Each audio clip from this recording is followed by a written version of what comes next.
about his time in supposed war zones. The magazine claims O'Reilly said he was actually in the Falkland Islands, that he was actually experiencing the war, and he was not.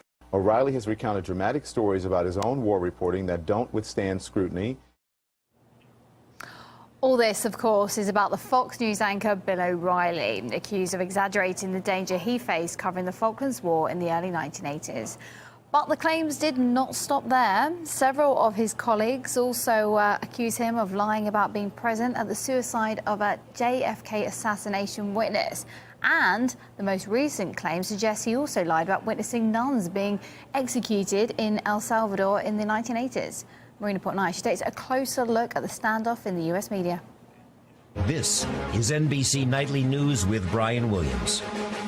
Good evening. Hi, I'm Bill O'Reilly. Thanks for watching us tonight. In a few short weeks, America's most watched news anchors shifted from telling the story to becoming the story. NBC News has suspended Brian Williams for 6 months without pay. Conservative Fox News pundit Bill O'Reilly is on the defensive over his reporting career. Both men are accused of lying about their combat zone experience. One story dates back to the Iraq War.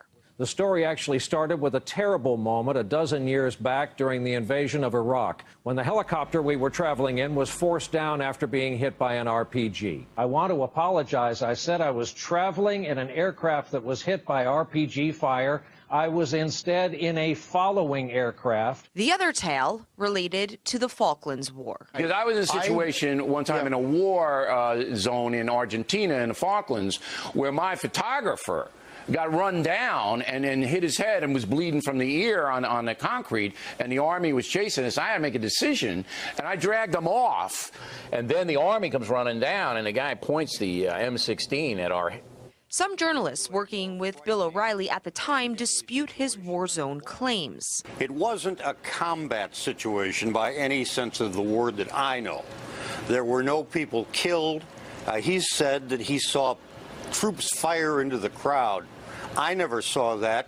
Critics say an industry that prides itself on truth and credibility is being compromised by news personalities who exaggerate their experiences. You tell a lie often enough and you begin to believe it yourself, right?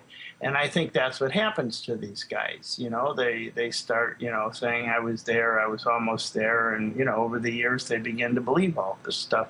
But while Brian Williams has been suspended without pay for 6 months, O'Reilly's ratings have soared. Brian Williams was selling the image of the mainstream fact-based news guy.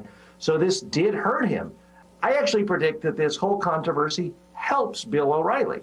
His numbers are up. The people who like him because they think he does battle with the so-called mainstream media, the New York Times. So the fact that the New York Times, that CNN is bashing Bill O'Reilly, he's using this to his favor. So two big news figures have been caught lying. Now what?